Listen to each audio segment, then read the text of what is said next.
حضرت جناب مریم جب جوان ہو گئیں تو حضرت زکریا ایک دن اندر داخل ہوئے تو دیکھا کہ وہاں بے موسم پھل پڑے ہوئے، موسم بھی نہیں ہے اور وہ پھل موجود ہیں۔ تو اللہ کے نبی نے اللہ کی ولیہ سے پوچھا کہ یہ کہاں سے آئے؟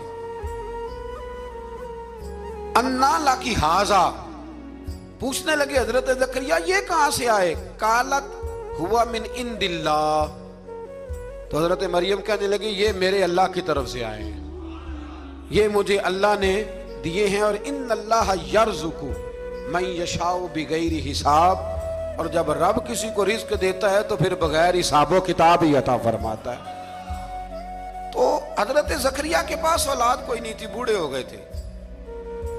جب دیکھا نا کہ اللہ کی ولیہ کو اللہ نے بے موسم پھل دے دیے تو خیال آیا کہ میں بھی بوڑھا ہوں، میری بیوی بھی بوڑھی ہے، تو اگر رب اپنی ولیہ کو بے موسم پھل دے سکتا ہے اور دیتا ہے اپنے کرم سے، تو اپنے نبی کو بھی تو بغیر موسم کی اولاد دے ہی سکتا ہے نا۔ اب موسم تو گزر گیا، بڑھاپا آ گیا، لیکن وہاں کھڑے ہو کے حضرت زکریا نے دعا مانگی، رب نے قبول فرمائی، اور حضرت یحییٰ علیہ السلام حضرت زکریا کو عطا فرمائے۔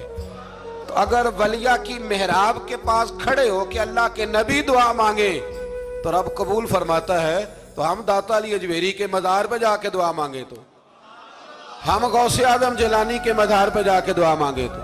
امام شافعی فرماتے ہیں جب بھی کوئی مشکل پیش آتی ہے میں امام اعظم کی مزار پہ جاتا ہوں اور قریبی مسجد میں 2 نفل پڑھ کے ان کے مزار پہ دعا مانگتا ہوں، اللہ میری ہر مشکل کو آسان فرما دیتا ہے۔ تو بھئی یہ تو قرآن مجید کی آیات ہے نا، ان کو تو کھول کے دیکھو نا، کوئی اور معنی اس آیت کا، کوئی اور تفسیر، کوئی اور مفہوم۔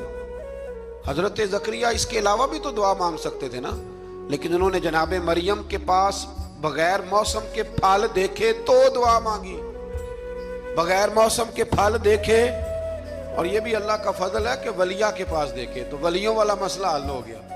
اگر وہ نبی ہوتی تو لوگوں نے فٹافٹ کہہ دینا یہ تو نبیوں کی بات ہے۔ تو میرے بھائی اگر کسی کو بغیر موسم کا پھل چاہیے تو کسی ولی اللہ کے پاس جائے۔